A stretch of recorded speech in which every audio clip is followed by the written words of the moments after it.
ko se je toliko gnoja zlilo name, toliko, koliko sem ga jaz skidal na naši sceni, ga ni nišče. Ampak sem zmeraj vztrajal. Sem eden in edini. Publika mi verjame. To je zelo pomemben faktor za uspeh. Od bede do zlata. Si bil pred leti na moji delavnici na LP in se spomnim, je ena udeleženka rekla, da si prav drugi človek, kot se te je predstavljala. Ja. Kako je s tvojo moškostjo? To bom zdaj res prvič povedal.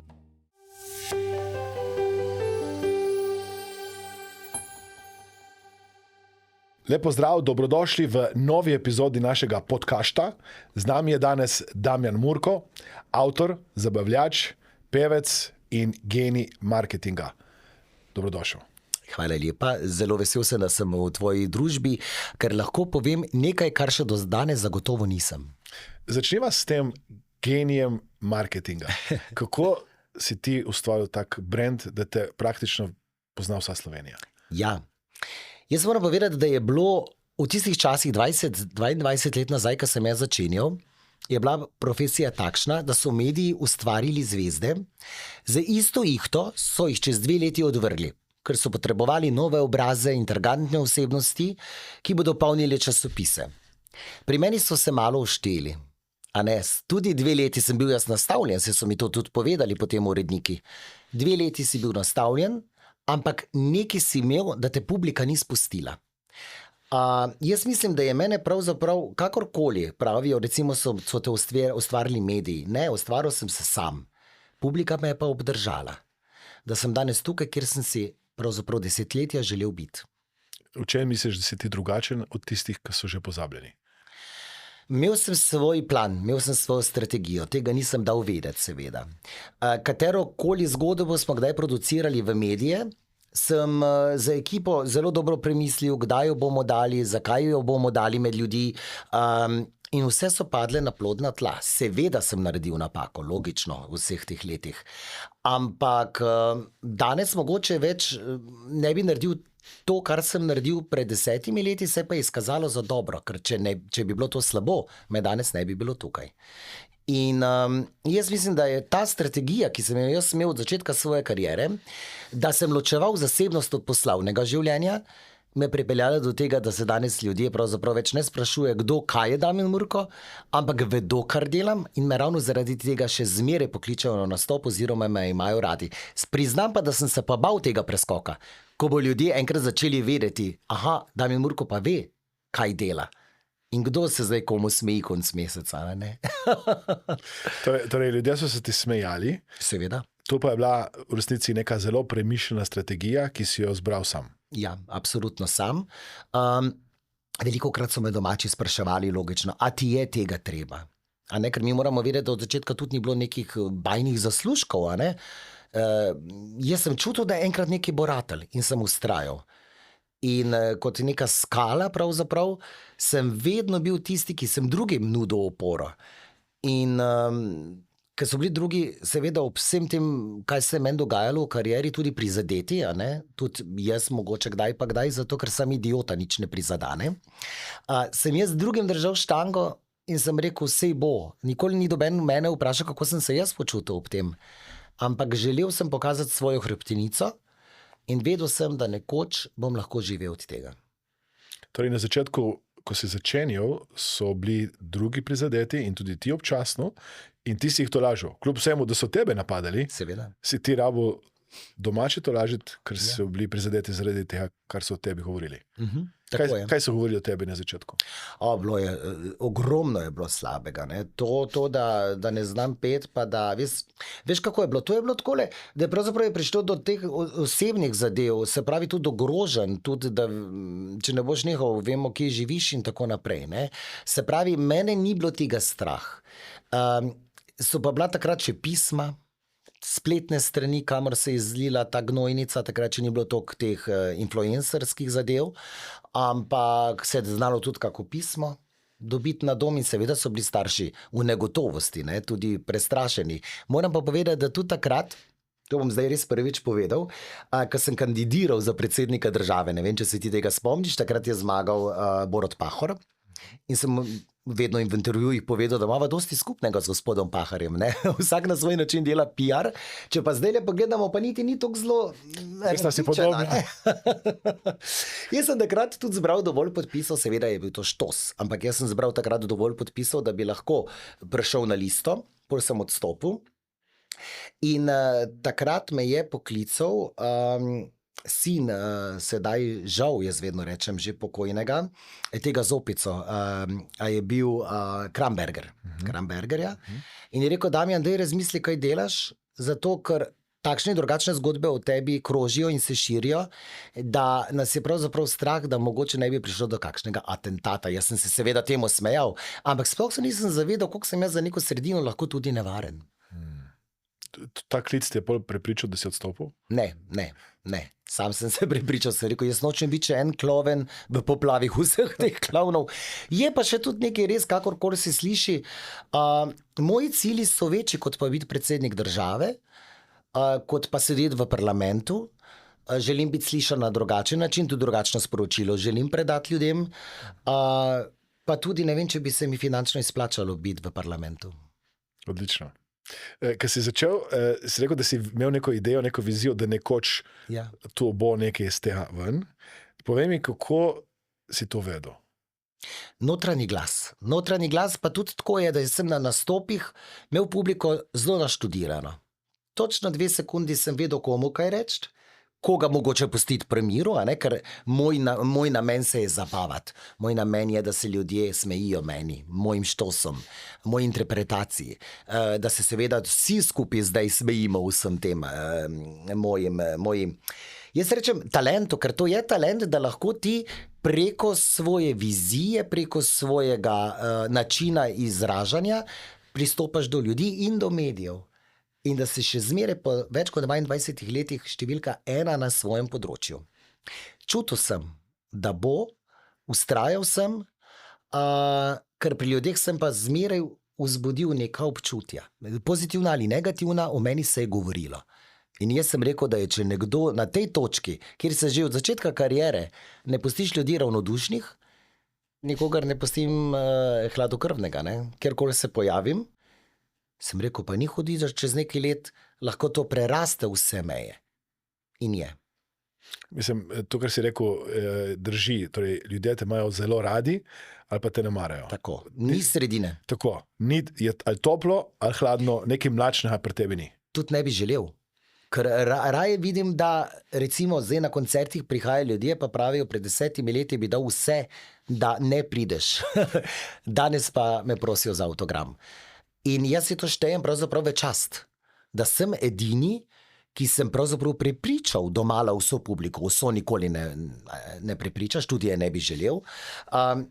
In to je zanimivo, da so se generacije zelo zamenjale. Se pravi, jaz po sina ne moram v šolo, ne zaradi tega, da bi ga zbadal, ampak zaradi tega, ker lahko 1 uro delim avtograme.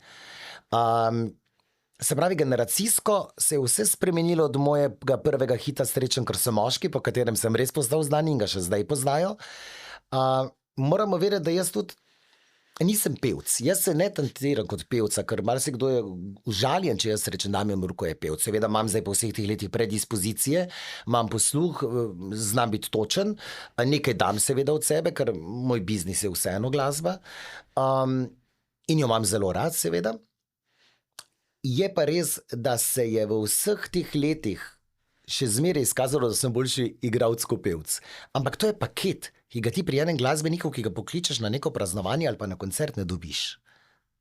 Sem eden in edini, lahko rečem tako. Ja, zdaj, ko rečeš, da nisi pevc, pomeni, da se nikoli nisi učil petja? Ali...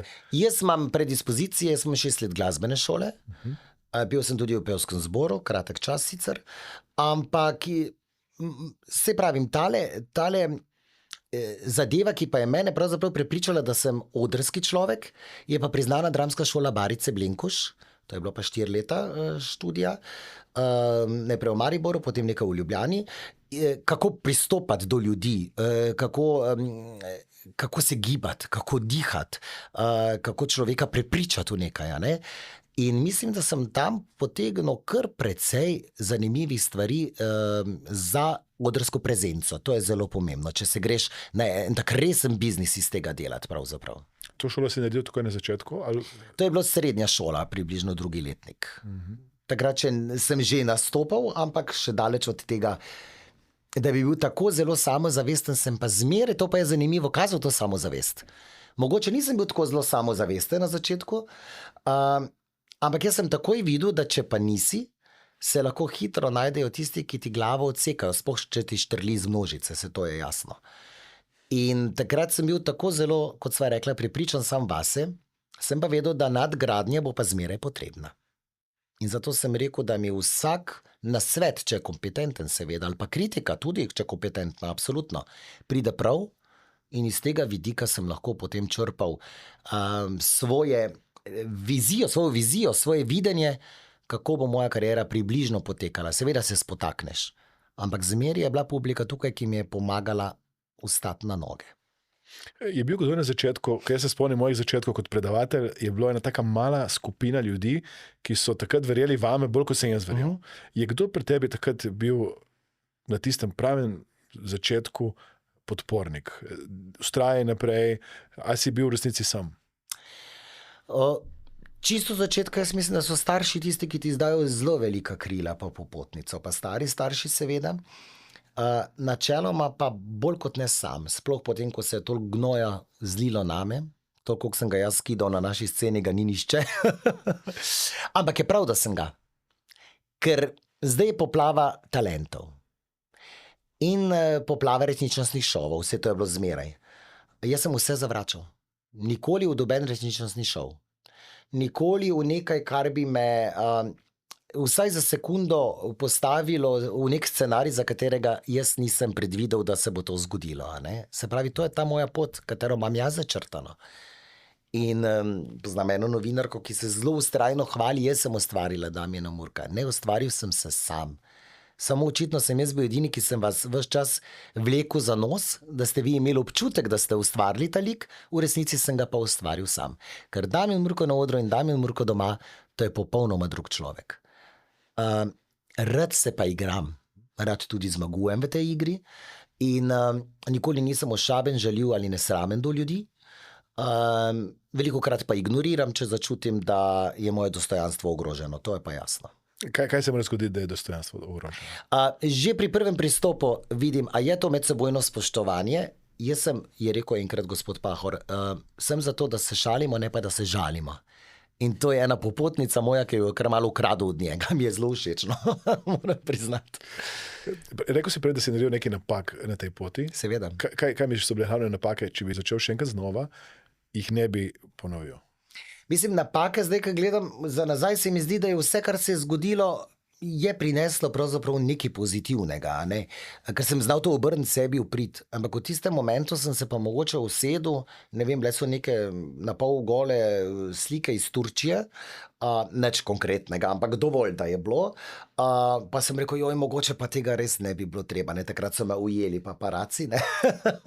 Ampak moramo pa vedeti, da so v tistem času, ne samo, da so bile naslovnice razprodane moje, mediji so takrat plačevali za te ekskluzivne fotografije.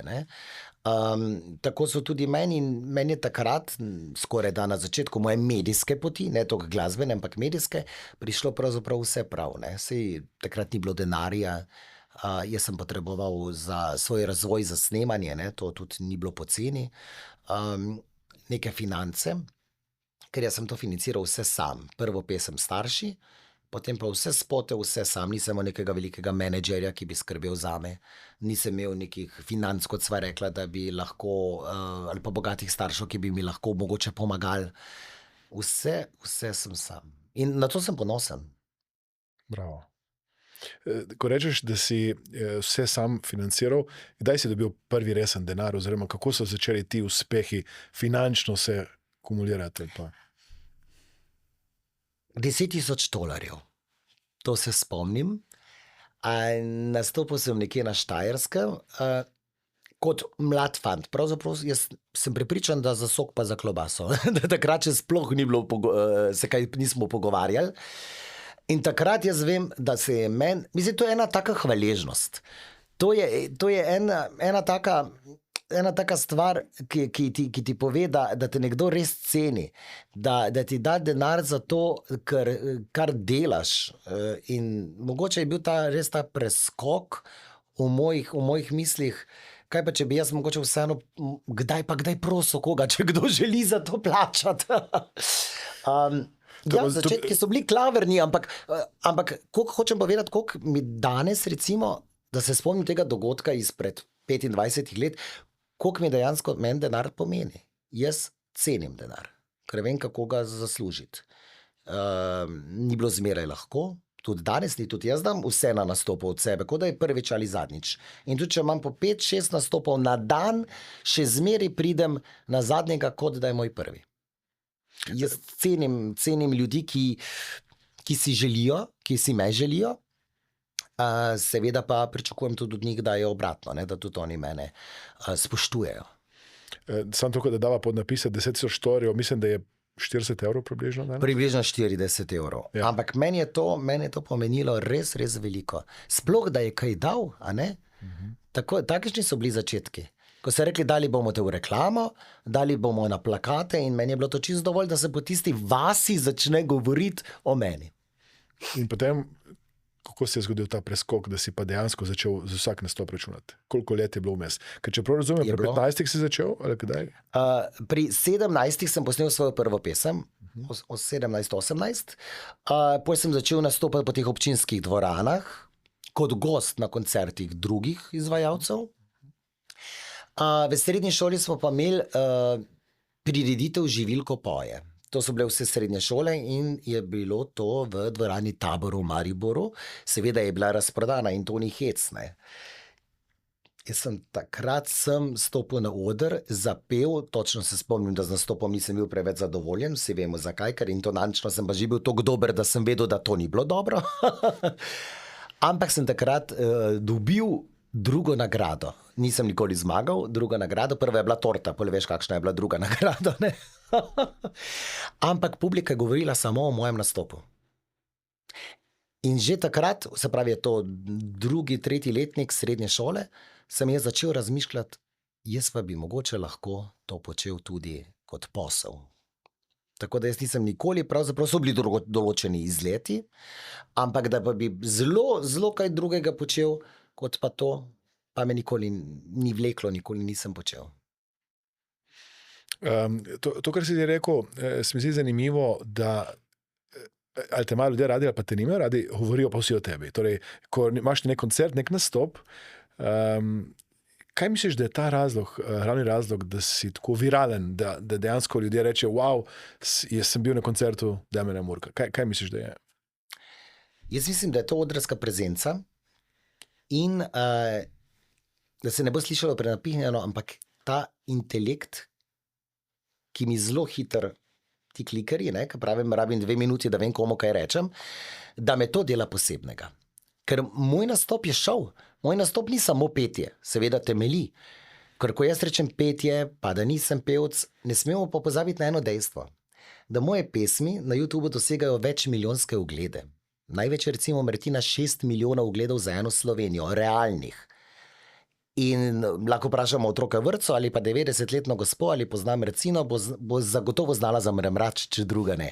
To pomeni, da sem pevc, glasbenik, ki sem ustvaril toliko in toliko hitov. Šoko, moj bog, srečen, ker sem moški, Marcina, Božiček in še bi lahko našteval. Se pravi, ne moramo reči, da Damjan Murko je showmaker, ki ni ustvaril nič in ni pustil za samo nobenega svojega dela. To je recimo zanimivo, da so tudi mojo glasbo ljudje vzeli za svojo. Imel sem tudi neke ponudbe za stand-up, še imam v predalu, imam že tudi napisano. Nekako še nismo prišli skupaj, ker to terja le celega človeka. In zmeraj sem tudi trdil, da pač nisem koncertni pevec, da jaz pridem na nastop, zato da se ljudje zabavajo, ne da me pridejo poslušati. In zdaj sem se pa opogumil, lahko povem, da 22. novembra v Stranicah pri Slovenski Bistrici organiziram svoj koncert. mislim, da so karte zdaj okrog 10 dni na razpolago na Eventimu in je pol dvorane razprodane. Bravo. Jaz sem zelo vesel, pa novi hit se pripravlja, tako da manj kar kurjo potko o tem govorim, ker je res v moji režiji prvi tak koncert, da ljudje pridejo poslušati, sedeti in se seveda tudi zabavati, ker rdeče niti Damjana Murka pa jaz ne izpustim iz rok. Bravo. Torej, od leta 2000 si na sceni nekje Tako. in to bo zdaj prvi tvoj koncert. So bili manjši, ampak jih ne štejem tako zelo za svoje, ali pa tako zelo intimne.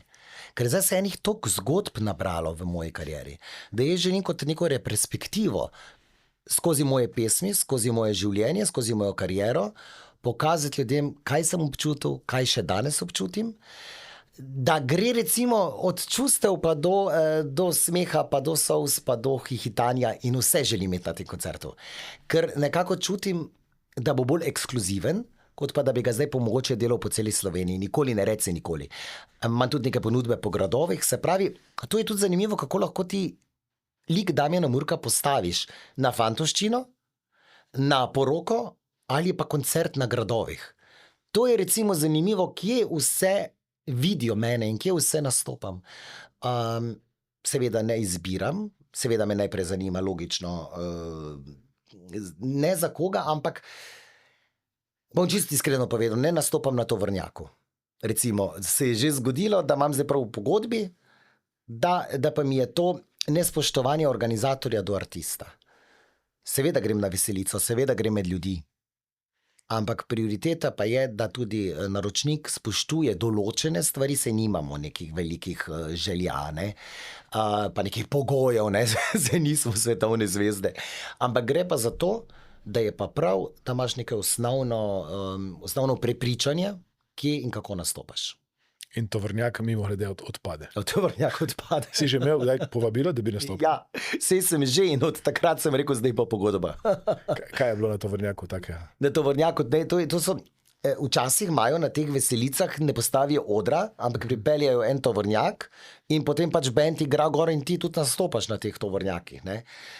Sicer tega zdaj zelo manj, ampak se pa je že zgodilo, da sem enkrat pač nisem imel pogodbe in takrat je bilo pa treba nastopati in od takrat naprej nikoli več. Je bilo previsoko, kaj ti je bilo? Previsoko, ja. Nočem gledati zviška na ljudi. Okay, ko govoriš o teh hitih in o novem komadu, ki ga boš novembra tudi predstavil, predvidevam. Seveda, absolutno. Avtorica teh pesmi je večinoma Saša Lendero. Tako. Kako sta prišla vidva v kontakt, kako sta se našla v tem sodelovanju? Miha Hercog, njen bivši mož, moj aranžer in komponist, in Saška Lendero sta pravzaprav, Madonna, to je pa zdaj že toliko let, da sploh več ne štejem, napisala mojo prvo, ne pesem, ampak moj prvi veliki hit, Srečen, ker sem moški.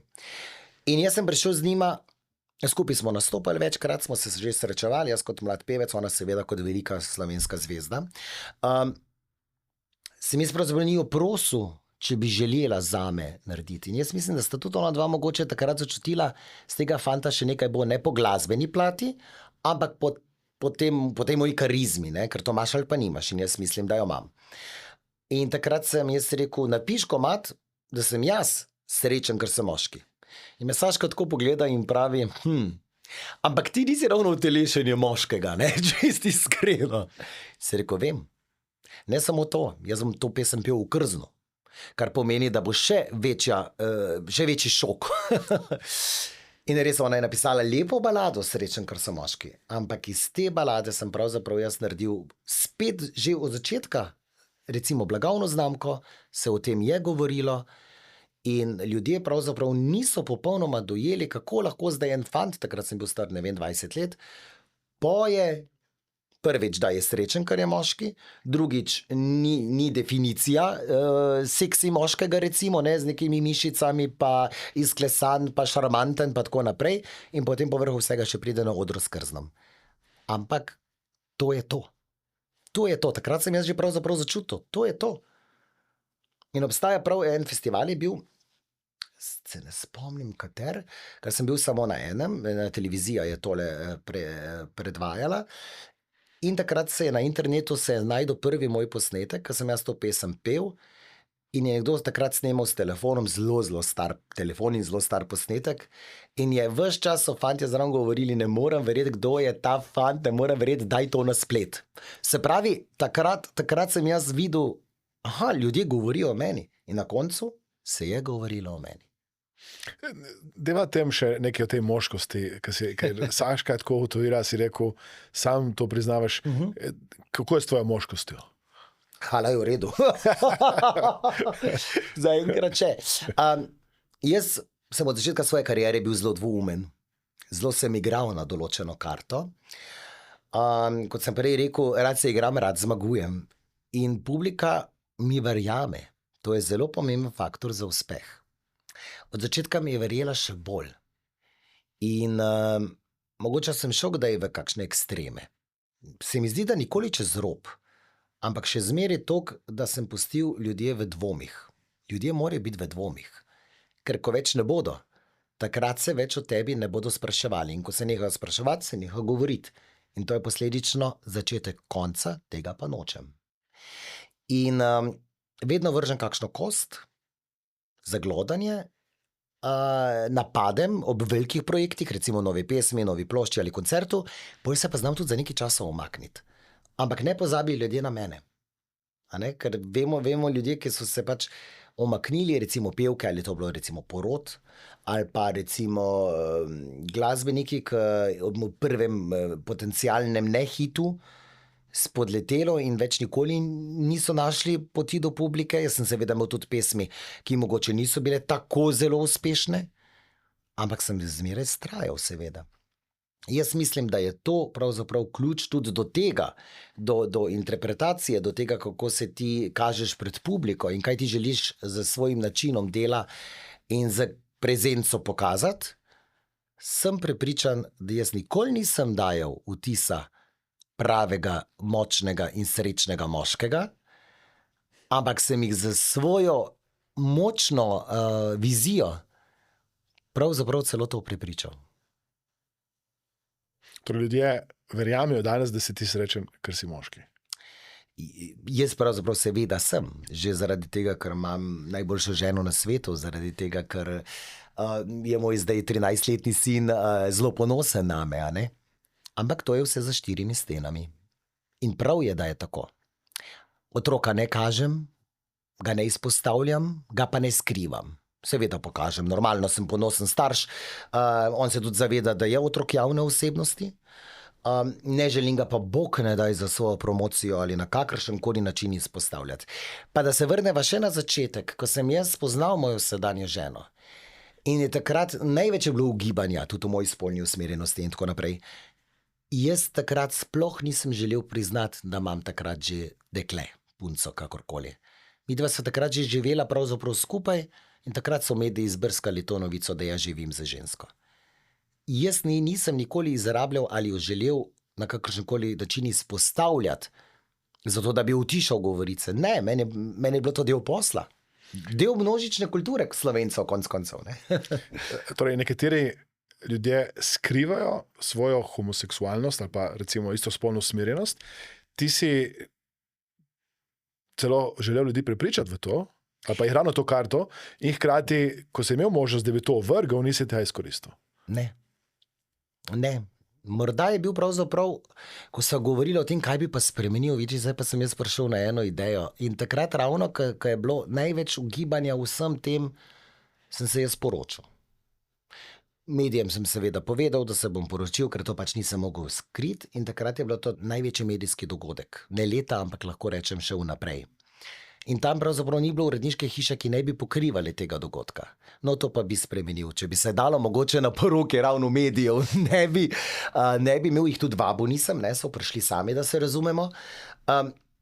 Je pa takole, da je to en lep javen dogodek in konec koncev, zakaj ga ne bi prišli pogledati. Prišli so ga pa pogledati, ker noben ni verjel, da bo prišlo do te poroke in da Damjan Murko pripravlja spet kak štos. Noben ni verjel, da je to pravzaprav nekaj, kar sva midva z ženo, takrat sva bila 4-5 let, sva bila par, potem sva se odločila za poroko, kasneje za otroka, kar je pa seveda največji dokaz najine potrditve, čustev pa ljubezni. To je mogoče, se pravim, Zelo zanimivo, jaz nisem nikoli nobenega prepričeval, seveda, o tem, ne, kaj čutim, pa kdo sem. Ampak, ko sem videl, da se ljudje začnejo spraševati, sem to sam še bolj izkoristil v svoj prid. Zanimivo, da te to ni motilo, da bi hotel dokazati resnico. To je v resnici bilo za posel koristno. Za posel koristno, tako. Seveda za moje domače pa ne, da se spet razumemo. Ne? In sva spet tam na začetku, kako sem jaz obrazložil zadeve. Ne? To moraš ti biti zelo bister, da se takrat v pravem momentu pogovoriš na pravilen način.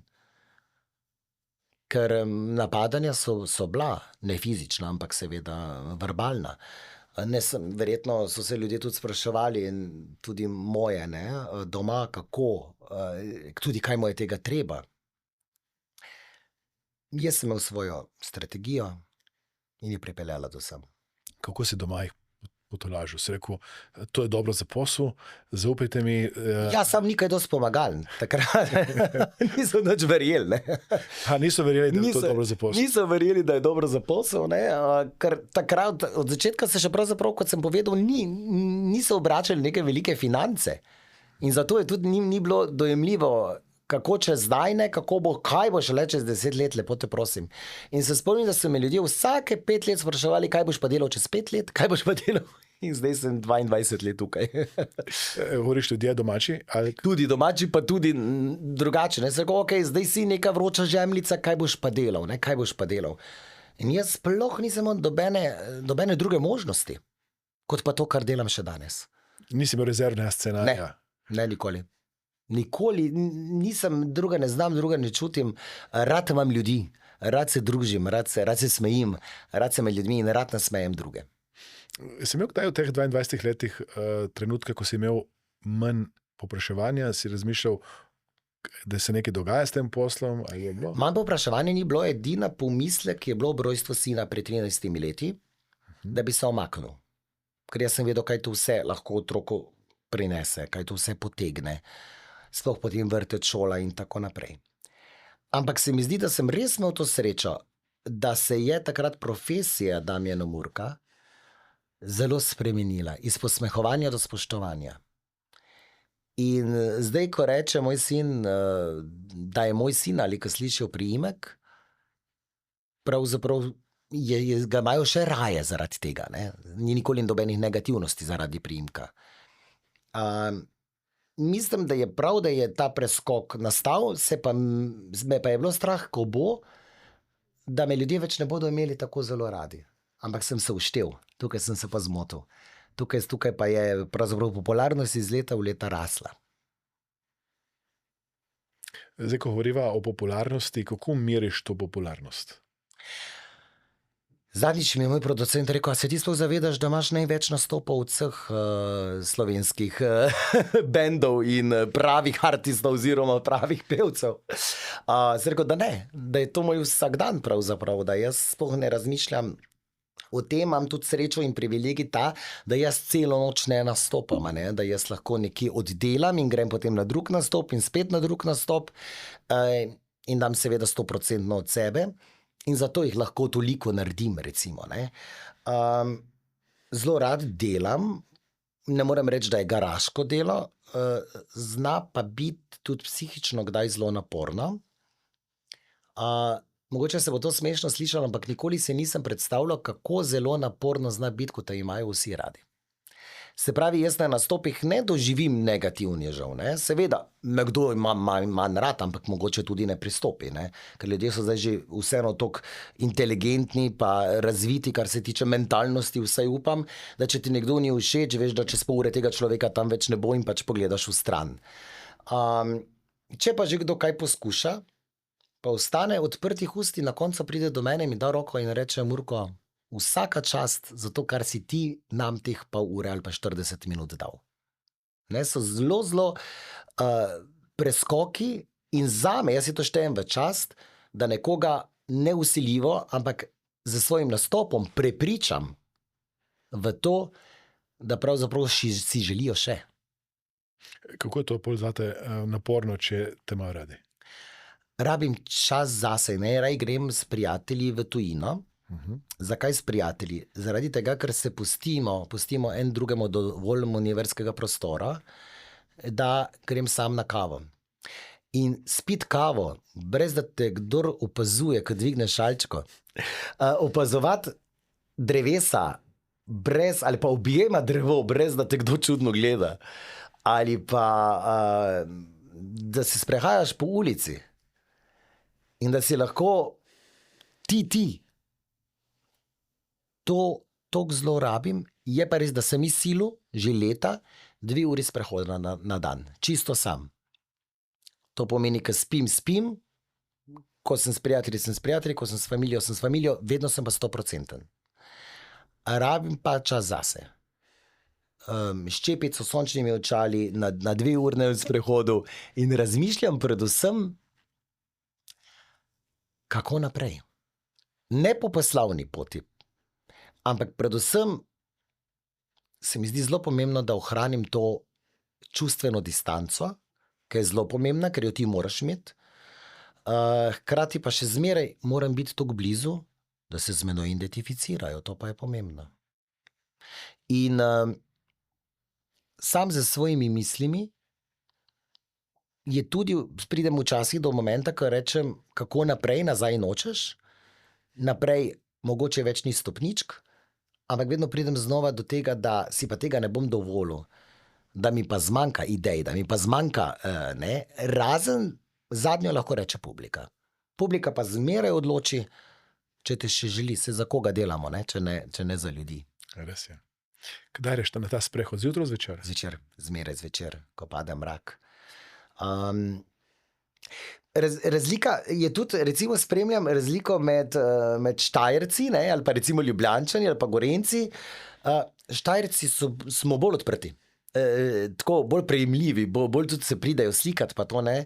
Recimo Ljubljani bolj samo gledajo, pa opazujejo, te opazijo seveda. Primorci ste pa tak poseben faktor. Rdeče vino, pol smo pa vsi na ti. Čakaj, ko greš sam na sprehod, ali pa se ustaviš, pa da bi spil kavo, imaš občutek, da te ljudje opazujejo? Ja, čutim. V Mariboru bolj kot v Ljubljani? Ne, to je povsod je enako, ampak v Mariboru bolj pristopijo. Po celi Sloveniji pravzaprav imam občutek, vem, da sem opažen, kjerkoli se pojavim, je pa še nekaj res.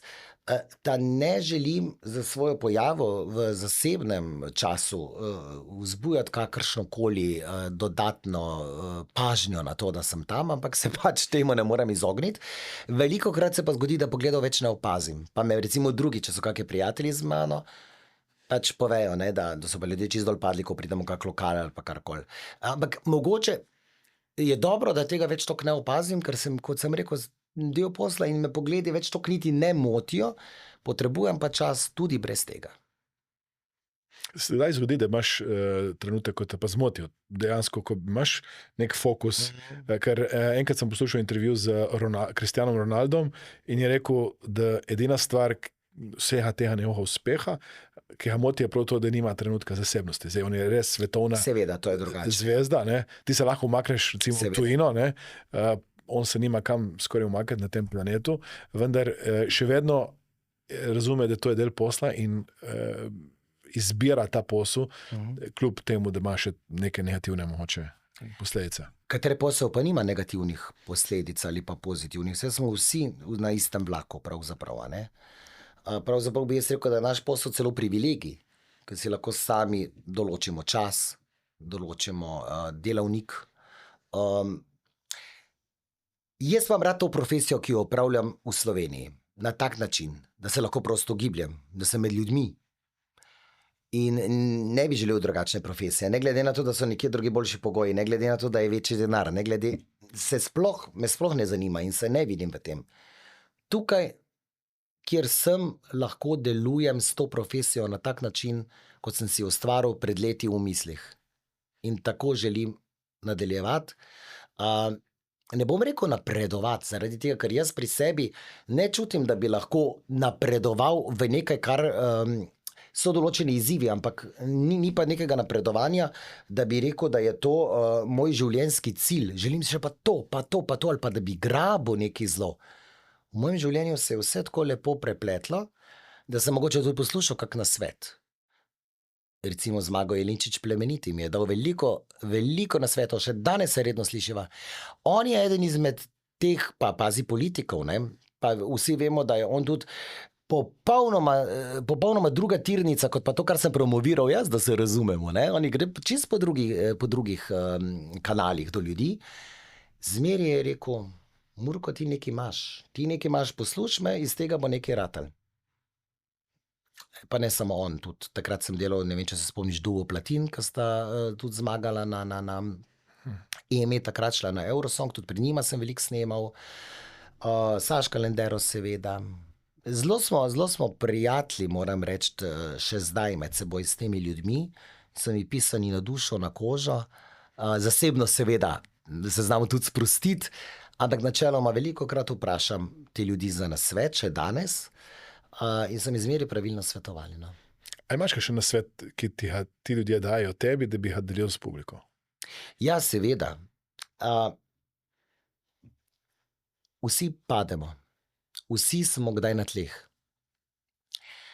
To je malo mojega, malo pa tudi njihovega mnenja. Jaz zmeraj rečem, vera vase, vera v ljudi, peščica ljudi in v Boga. To so zame 3 zelo pomembne stvari, ki jih nosim na duši. Ko pa si enkrat še starš, takrat pa najprej veš, zakaj si bil poslan na zemljo, veš, zakaj delaš in še rajše delaš in še več delaš, ker veš, za koga delaš. In da je to pravzaprav največja odgovornost in največje poslanstvo vzgojiti dobrega človeka. Tako kot so nekoč starši mene, vem, da sem dober oče in vem, da naredim vse za to, da bo moj sin postal dober človek. Kako veš, da si dober oče? Če bo rekel, da nisem, ga bom doma. Šalim se. Moralne vrednote, ki jih predajam. Vem tudi, da sem dober oče, ker so takšni in drugačni pogledi v šoli in ga povprašam o tem sošolcu, prijatelju, ki doživljajo takšne ali drugačne stiske. Zelo ima razvito empatijo. In to je meni, tukaj vem, da sva z ženo naredila prave korake.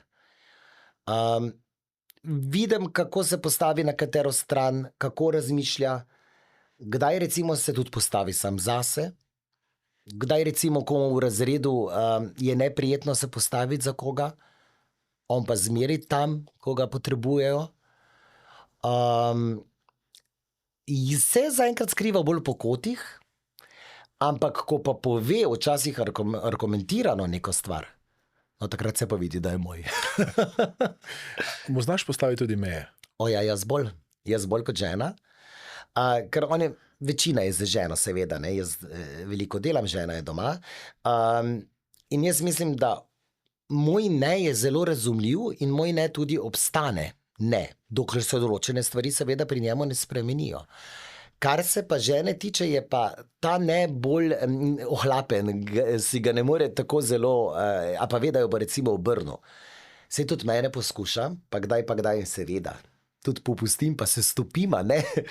Ampak poskušam pa, da avtoriteta, ne neko strogost, pa avtoriteta pa mora biti. Pa tudi mora se vedeti, kdo je oče, kdo je mama, seveda. Kakšna stvar se ti zdi, da otroci danes rabijo kot mejo? Kje se ti zdi, da so meje potrebne ali pa pomembne? Dobro, zdaj da rečem računalniške igrice pa telefon, to absolutno da. Brez tega je takoj izobčen, tako da jaz sploh ne razmišljam o tem, ne? Ampak je pa to seveda lahko vse 1 do 2 na dan, če se za knjigami potrudi in za zvezki, tako kot je potrebno. To. Da se pogovarjamo, obiskujemo starše. To se mi zdi zelo pomembno. Da ima spomin na ljudi, ki so ga zaznamovali. Jaz imam v pisarni fotografije svoje prababice, kar pomeni, je to njegova 4-krat prababica in teh fotografij pravzaprav več ni. In imam celo družino, moje potomce na eni mizici in zelo dam na kri ni voda. In prav je, da jaz osebno nikoli ne razumem, da ali zatajiš svojo kri, ali odvržeš, ali ne skrbiš za tega neboglejnega človečka, ne, ki je tvoje krvi, to sploh ne razumem. Nisem tak. Ženska ali ljubezen pride in gre. Otrok je pa tisto sveto, kar ostane za celo življenje. Govoriš iz izkušnje, ki te je tudi tebe zaznamovala, to pomeni, da že pred rojstvom v bistvu se je tvoj oče umaknil iz tvojega življenja in ni bil del tvojega življenja. Tudi zaradi tega se ti zdi, da si zdaj bolj predan, ker si mogoče skozi odraščanje čutil neko manjko ljubezni? Jaz bi rekel, da mogoče manjka ne, ker sem imel tudi to srečo, da je mama 3 leta, po 3 letih spoznala mojega očima. Še danes, hvala Bogu, sta skupaj in se imamo zelo radi in tudi nima svojih otrok, zato da je lahko meni dal vse. A ne? Kolikor je le zmogel, je bila ena plača, mama ni bila takrat več zaposlena, ni bilo zmeraj lahko. Nismo živeli v pomanjkanju, ampak absolutno ne v izobilju. In zato mogoče tudi cenim vse to. A ne? In koliko je on meni dal po tej plati, sem jaz dal svojemu otroku, ker kolikor bi mi dal lahko biološki oče, ne vem, ker nisva imela stikov. In sedaj, ko je moj biološki oče že pokojen, sem se poslovil na svoj način. S tišino, z molitvijo, svečko, nisem šel na pogreb, poslal sem rože, ker se mi je zdelo prav. Tudi po nekih drugih kanalih sem izvedel, da je pravzaprav umrl, oziroma ta informacija še isti dan pricrljala do mene. Takole, ko se enkrat osvobodiš, ko več nimaš nekih zamer ali pa nekega prepričanja, da je kdorkoli v tistem momentu naredil karkoli narobe, očitno se je tako počutil in tako je čutil. In jaz sem zagovornik čustev, da daš čustva vedno v ospredje. In če se je občutil takole, da v tistih vseh teh letih pač ni poskrbel za neko moralno odgovornost, ne, svojega sina, ne morem reči, da mu zamerim. Ker da sem jaz miren. Človek je miren takrat, ko oprosti. Ko pozabi, ko se orientira po sebi, kar ti misliš, da je prav. In še enkrat poudarjam, da ljubezen gre, mine, lahko mine, upajmo, da ne, ampak to je življenje. Je pa otrok tisto seme, ki sklije in katerega je treba zalivati. Mogoče dober nasvet, ki ga lahko dava vsem, je, v primeru, da vas je nekdo prizadel, ne, ali pa naredil nekaj narobe, odpustite, spustite in se s tem osvobodite. Absolutno. Temu sledim. Tudi mogoče ni prav, mi pravijo moji prijatelji, ne toliko popuščati, kad daš 2 ali pa največ 3 možnosti človeku, ne, ki te je že prizadel ali razočaral ali ukradel, ne govorimo o materialnih zadevah, ne, ampak če ti nekomu zaupaš, se mi zdi, da je to lahko velika kraja tvojega dušnega miru. Vedno dam novo priložnost, potem pa popolnoma odrežem. Za zmeraj. Torej daš 2 ali 3? Koliko? 2 ali 3, včasih me še manj na let. 2 ali 3 in pol je res. Ampak že po drugem veš, da to ni to. Ne? Ampak življenjske, vedno moramo vedeti, da življenjske okoliščine pripeljajo nekoga za neko dejanje, ki jih mogoče v nekem drugem življenjskem obdobju ali okoliščinah mogoče ne bi naredil. Tudi jaz sem naredil napako. Ampak sem znal se opravičiti, znal narediti korak nazaj, če sem vedel, da sem jo naredil. Ne, da ti misliš, da sem jo naredil. Ne, jaz vem, prespim zadevo, Madonna, tle sem ga pa malo pihnil. Pokličem, se opravičim, napišem. Veliko je pa bilo v moji karieri tudi laži, pol resnic. In takrat je bilo zelo težko prepričati, da jaz za vsem tem ne stojim. Ne? To je bilo predvsem takrat, ko so me ti moji glasbeni prijatelji vzeli za svojega. Smo bili zasebno zelo v dobrih odnosih. Potem se je pa nekdo, ki ima šlo to v nos, rekel, ja, Damjan je pa rekel tole, Murko je pa tole, pa tole, pa tole. In so se lepo povezali med seboj. Do teh mojih glasbenih prijateljev je to prišlo in seveda, če pride to iz 3-4 strani, je bila absolutna laž, je mene to tako zelo prizadelo, nisem bil pa človek, ki bi pa pustil, zamahnil z roko, pa bi rekel, kar verjamite. Ne, sem se boril za to prijateljstvo. In še enkrat bi rekel, da resnica prej ali slej pride na dan. Mogoče ne čez teden, mesec, leto, zagotovo. In tako je bilo tudi v mojem primeru. Resnica je prišla na dan. In si zmagal.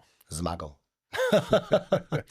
Enkrat si bil pred leti na delavnici NLP-ja, na moji delavnici NLP-ja v Mariboru in se spomnim, da ko si šel takrat z te delavnice, je ena udeleženka rekla, da si prav drugi človek, kot se te je predstavljala. Ja.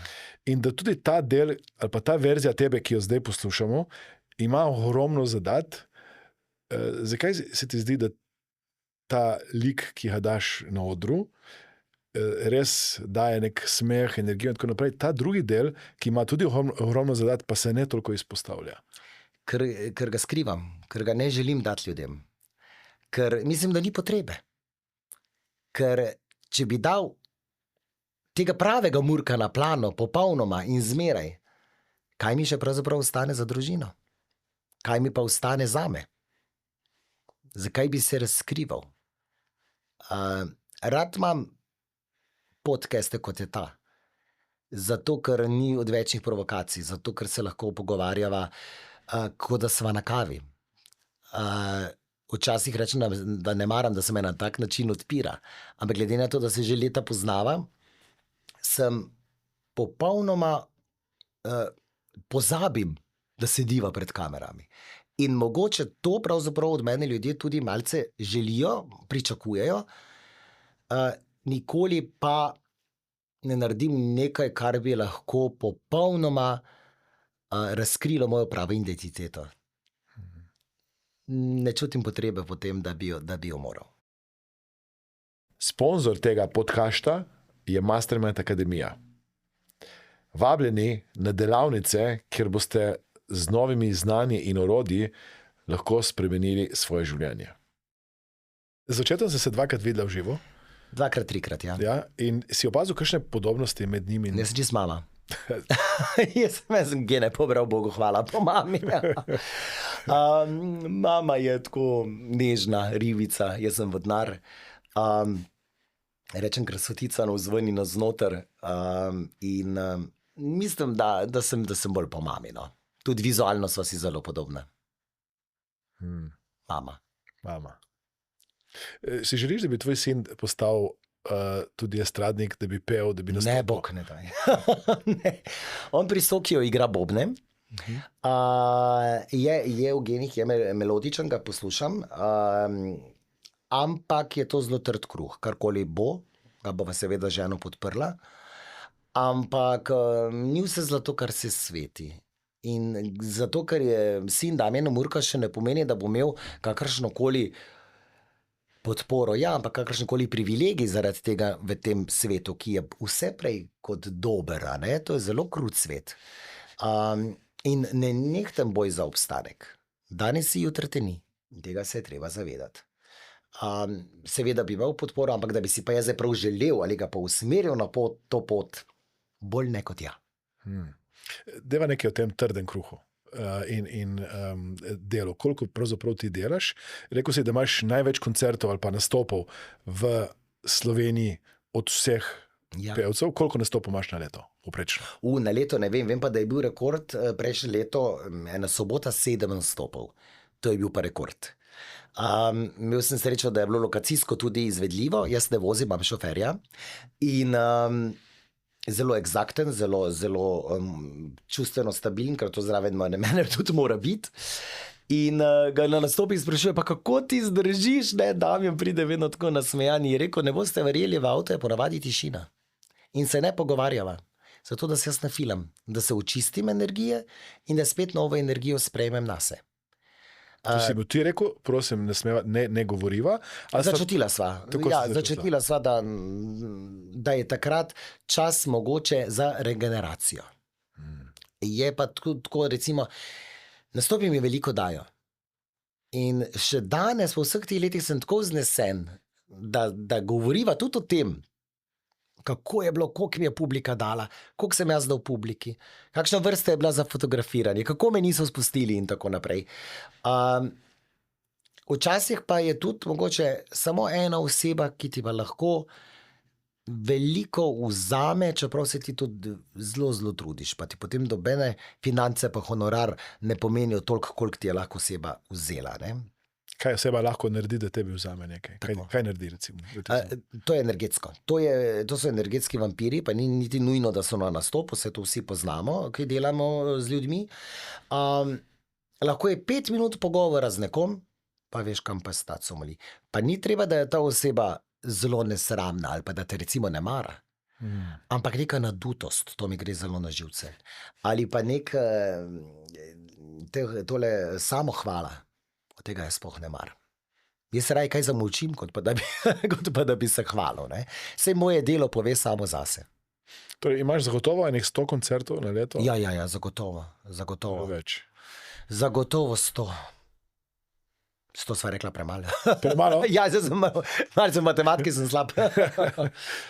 Kako pa fizično si rekel, če je to blizu, se da več? Ja, pol se da, drugače pa jaz se pravi, imam ta privilegij, da sem pol urce nastopa, pol urce druženja. Ne? In pravi, joj, pa lahko mogoče 1 uro nastopa. Verjemite mi, da ni treba.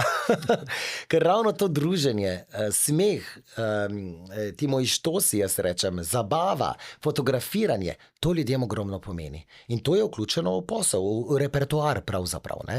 In tudi za to plačajo. In tudi to pomaga, da si pol viralen, ne, po vseh socialnih omrežjih. Tako, jaz nisem sem showmaker, nisem pa influencer. Jaz imam oglede na pesmi, mogoče pa ne toliko ogledov na družabnih omrežjih. Ne živim od sponzorjev, ne živim od nekih objav, ker se namenoma izogibam temu. Jaz sem že ta šola mogoče iz ust do ust, in očitno pije vodo. Ker tudi vsi mladi vejo, kdo je Damjan Murko. Kar pomeni, da delam prav, da sem živ dokaz, da se lahko tudi brez spleta pravzaprav živi in preživi in dobro živi. V resnici tebi delajo reklamo tvoji udeleženci oziroma gostje na teh dogodkih? Ko doživijo moj nastop, tako bova rekla. Tako. Nekdo, ki doživi moj nastop, si ga že parkrat doživel, lahko potrdiš. Res je. Se pravi, ljudje tudi, ko opazuješ, jaz vem, približno kako ti razmišljaš in kot nek izven, zunanji opazovalec bova rekla mojih nastopov, pravzaprav vidiš, da je publika ne samo zadovoljna, ampak pade v nek drugo dimenzijo, v nek drug trans, tudi tist, ki se drži malo bolj nazaj, enostavno ne pozabi tega nastopa. Pa, da se razumemo, nič ni incestnega, nič se ne dogaja, da bi bilo kaj preveč. Pravzaprav tukaj gre za glasbeni nastop z delčki, mogoče tudi moje provokacije. Nič tako zelo groznega ali pa nič tako posebnega, kot delajo drugi. Kljub vsemu pa je vseeno moj nastop zelo, zelo poseben in drugačen. Enkrat se spomnim, da si dejal, da čez vikende ne hodiš na dopust. Ne, vedno. Torej dopust imaš vedno samo od ponedeljka do petka. Tako. Ker čez vikende imaš vedno nastop. Vedno. Pravzaprav se ne spomnim vikenda, da bi bil doma. Pa tudi zdaj se je začelo dogajati, ker sem toliko zaseden, da med tednom prav organizirajo rojstnodnevno presenečenje doma ali pa v službi. In jaz pridem na delovno mesto in takrat, ko me noben ne pričakuje. Ne? In seveda vse naredimo. Vikendi so pri tebi čez celo leto kar rezervirani in tudi družina temu se prilagodi in razume. Ja, seveda, to pa absolutno. Dodana vrednost mogoče vsega tega ne smemo pozabiti konec leta na koledarje, ki so zmeraj rekordno razprodani. Moj parfum, to je pa to, kar je dodana vrednost tudi na nastopih. Je zanimam svoje stojnice, da se razumemo, tega ne prodajam na spletu, seveda na moji uradni spletni strani se da to nabaviti. Ampak največ teh izdelkov spet, bova rekla, gre iz ust do ust, se pravi na nastopih. Seveda je to absolutno dodatni zaslužek, po drugi strani pa nek brand, a ne? Ki ga imam. Spomnimo se, veliko je bilo teh naših estradnikov, ki so imeli svoje ali majice, ali spodnje perilo, ali ne, ampak je bilo to zelo začasno. Ekspresno je to potovalo, ampak se je ekspresno tudi končalo. In zdaj se na nobenega več ne spomnimo, da je imel prav svoj izdelek, ki bi pa, tako kot moj koledar, ki bi pa bil v zavesti vsakega Slovenca. Ker dosti nastopaš, verjamem, da tudi pol dosti zaslužiš. Kaj narediš z ostankom denarja ali pa z zaslužkom? Jaz sem zelo previden, denar zelo cenim. Kot sem prej povedal, danes si, jutri te ni. Ni pomembno, koliko časa si ti na sceni, ker publika lahko reče zadnjo besedo zmeraj. Jaz malo kupčkam v nepremičnine, kar pomeni, to še nikoli nisem rekel, ampak jaz, če se danes poslovim, lahko dostojno preživim, a ne? Seveda nimam tega namena, tako da se publika ne rabi česarkoli veseliti. Želim še delati. Varnost. To jaz želim tudi otroku dati. Ekonomsko, čustveno, mentalno varnost. To je zelo pomembno, da ti svojemu otroku nekaj zapustiš, da to niso dolgovi. Da lahko po tvoji smrti otrok živi od sadove tvojega dela in ko veš, za koga delaš in še rajš delaš, pa tudi konec koncev zase, na stara leta, želim biti priskrbljen. Tako da zaenkrat sem se vrgel malo v nepremičnine, tako na 2 leti približno kupujem stanovanja. No. Bravo. Sem pa jaz tako, včasih sem na kakšne tele rekelce, čist nor, zdaj sem pač na stanovanja. Ne vem, kaj bo čez 5 let. In kupuješ stanovanja večinoma na Štajerskem koncu? Na Štajerskem v centru, v centrih večjih mest, se mi zdi, da je potem tudi z najemnino lažje, no? Če sem čist iskren. Malo je lahko višja najemnina. Torej, in tudi v centru se dejansko največ dogaja? Dogaja, jaz tudi sam živim v centru. Všeč mi je ta staromeščanski stil, staromeščansko stanovanje smo pred 3 leti kupili, tudi živimo v njem, vse obnovili. Želel sem dušo, imam zelo tak moderno z starinskim, takole bova rekla, no. Neka večnost, neki portreti, neke slike, ki jih zelo, zelo počasi nabavljam. Umetniki mi zelo počasi rišejo tudi te ali olje na platnu. Želim delček tega moje duše, ki je mogoče ujeta v nekem drugem času, prenesti v svoje domovanje. Tvoja žena je, ko sta se spoznala, že videla to, kar si ti danes postal? Si bil že takrat slaven ali je to se zgodilo kasneje v nekem obdobju? Jaz bi rekel, da je bilo to lažje. Zato, ker jaz sem bil takrat seveda že na odrih, ampak daleč od tega, da bi lahko sanjal o takšni megalomanski zadevi, a ne, ki se je razvila skozi leta. Ona je pravzaprav šla z mano od popolnega začetka do danes. Od bede do zlata, če malo metaforično povem, ne. In mi je seveda absolutno stala ob strani. Marsikatera ne bi. Ker danes postavljati neko zgodbo z nekim drugim človekom, prvič se mi ne bi niti ljubilo, drugič bi bili lahko interesi tega drugega človeka malo drugačni, kot jih je imela moja žena od začetka. In kot eno smešno anekdoto lahko povem, da me je žena vozila v srednjo šolo, ona je 10 let starejša od mene.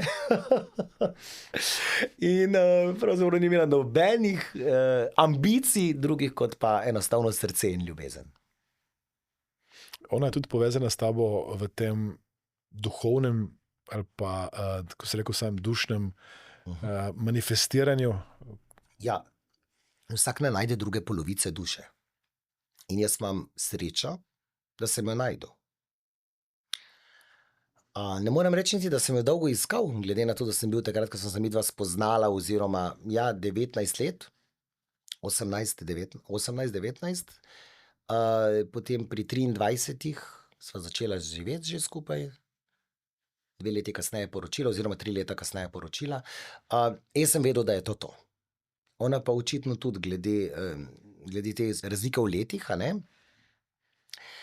je vedela, da mogoče se v človeku lahko nekaj premakne. In takrat, ko se premakne, naj bi bilo to za celo življenje. Jaz upam, da bo. Zdaj po 18 letih zakona, kaj ne rečem drugega.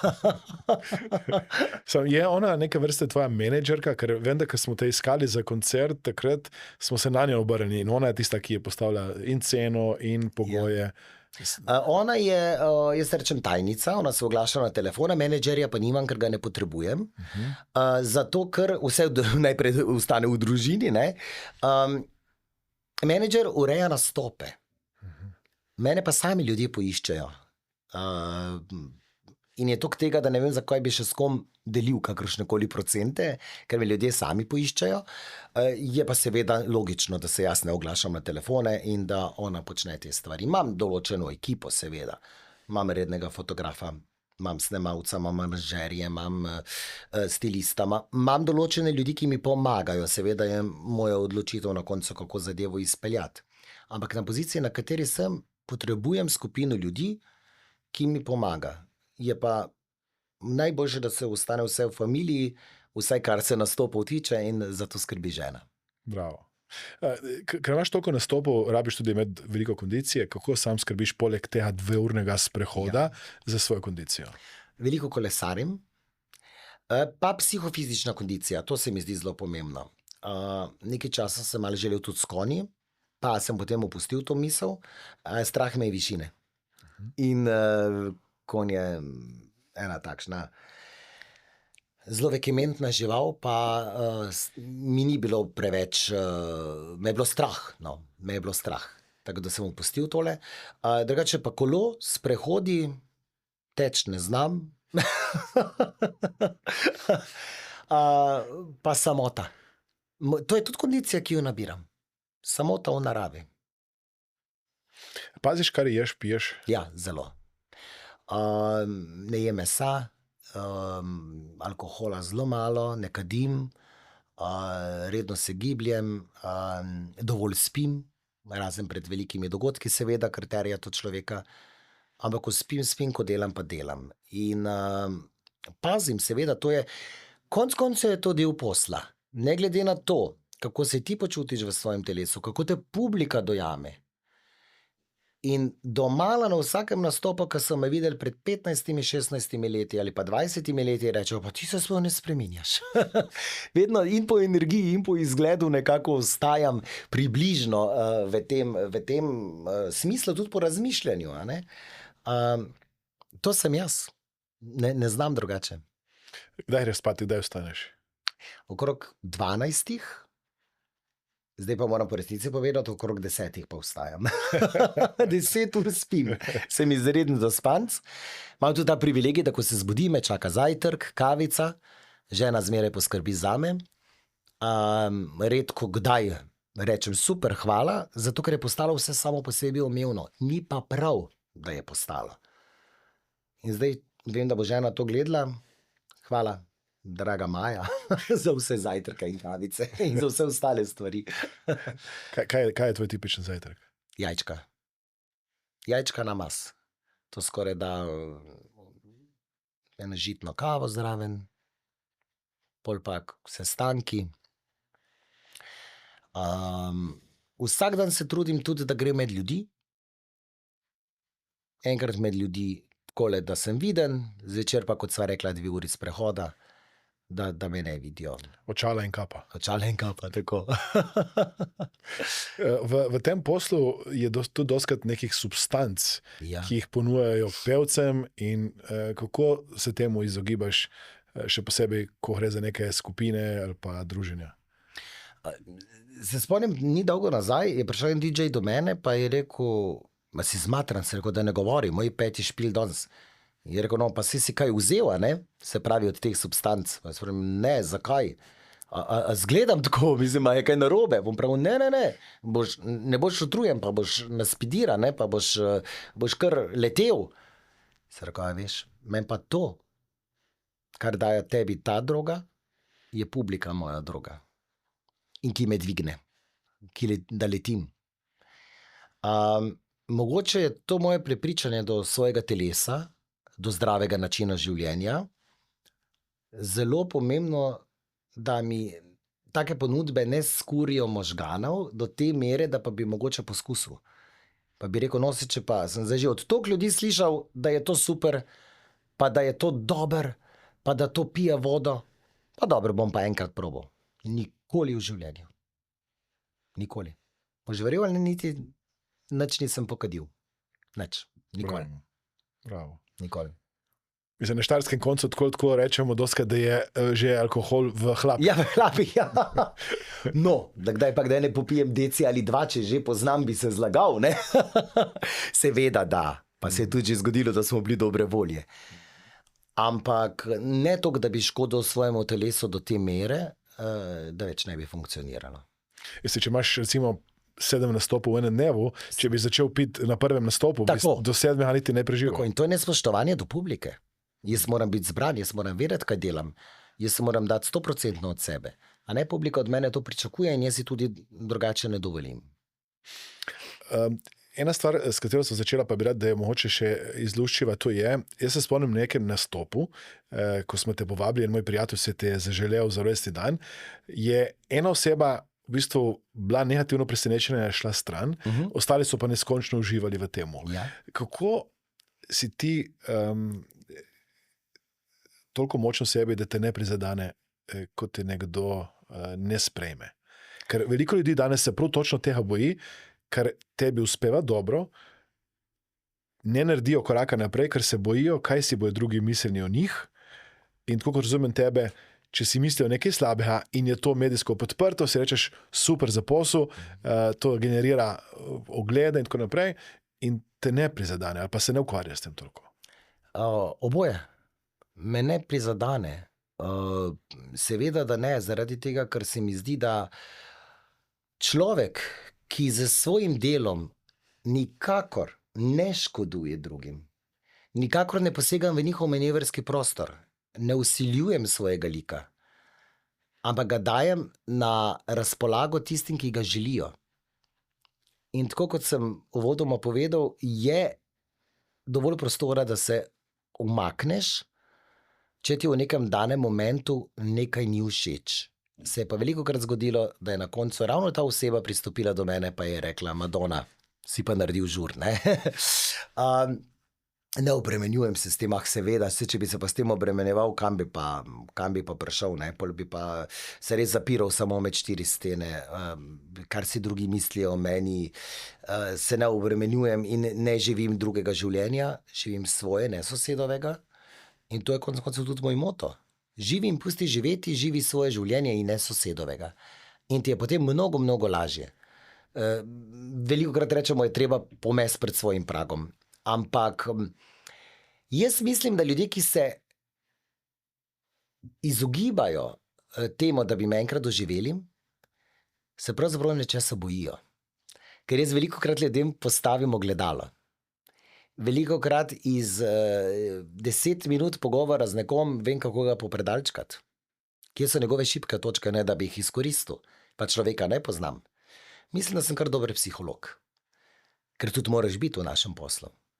Ker velikokrat pride tudi do tega načrtnega sesuvanja. In takrat moraš ti se zavedati, kdo si tle. Pa seveda tudi tle. Jaz se spomnim enega tvojega nastopa, kako si v sekundi eno situacijo spremenil v hec. Tako. To je ta talent, ki pa jaz stojim za njim, da ga imam. Vsako minuto mojega nastopa jaz spremenim v šov. Ker to, da se ljudje itak premalo smejimo. In če sem lahko jaz filter za čiščenje negativne energije, za čiščenje svojih lastnih kompleksov, ki jih ljudje imajo in jih včasih tudi na meni zdravijo, lahko rečem samo eno stvar. Hvala Bogu za doktor Murka. Imaš kakšne te ideje, ki jih pobereš od kakšnih stand-up komedijantov? S kim dobiš te ideje? Nič. Ne. Niti niso, jaz mislim, da je to malo prirojeno ali pa v človeku. Ne morem jaz imeti vseh svojih stvari splaniranih, ker ljudje dajo takšna ali drugačna vprašanja in tudi takšne ali drugačne odgovore pričakujejo. In jaz ne morem ves čas strmeti k neki perfekciji, da se jaz doma to naučim. A ne? To mora priti spontano. Ampak moraš pa znati z ljudmi. To je pa danes, v današnjem času, zelo pomembno, ker lahko greš hitro čez rob. Tega pa res nočem. Nočem nikogar užaliti. Nočem, da se kdo ob meni počuti nelagodno. Se pa je že zgodilo in zato se omaknejo. Zdaj, zakaj in zakaj vzbujam v njih tak, jaz vedno rečem temu strah. Pa morajo poiskati v sebi odgovore. Če bi danes začel znova, bi kako začel? Bi drugačno pot ubral, bi isto pot, podobno? Če bi danes ta lik še ne obstajal, ti začenja znova, kako bi začel? Seveda bi bilo zelo težko kot takrat, ker takrat so bili tudi kriteriji drugi. Mediji so drugače dihali. Drugače je bila vsa zgodba teh medijskih novincev postavljena. Danes greš na Talente, zmagaš, čez pol leta, največ eno leto, nišče ne ve, kdo je lani zmagal. Ne? Isto ti resničnostni šovi. Moje mnenje je, da bi kaj dosti spreminjal, mogoče ne. Ker se je res pokazalo za izjemno zgodbo po stopničkah, počasi, korak za korakom. Sem zelo med količki vozil, da sem uspešno pripeljal do cilja. Sem kdaj tudi padel, ampak bolj pomembno od tega je, da sem tudi vstal. In to je lahko dobro za vse, ki so kdaj padli. Poberite se, vztrajite, pojdite naprej. Predvsem vztrajati. Vem, da ni večkrat lahko narediti ta korak. Ampak spet se vrnemo na tiste 3 zadeve. Ti kot oseba, družina, Bog.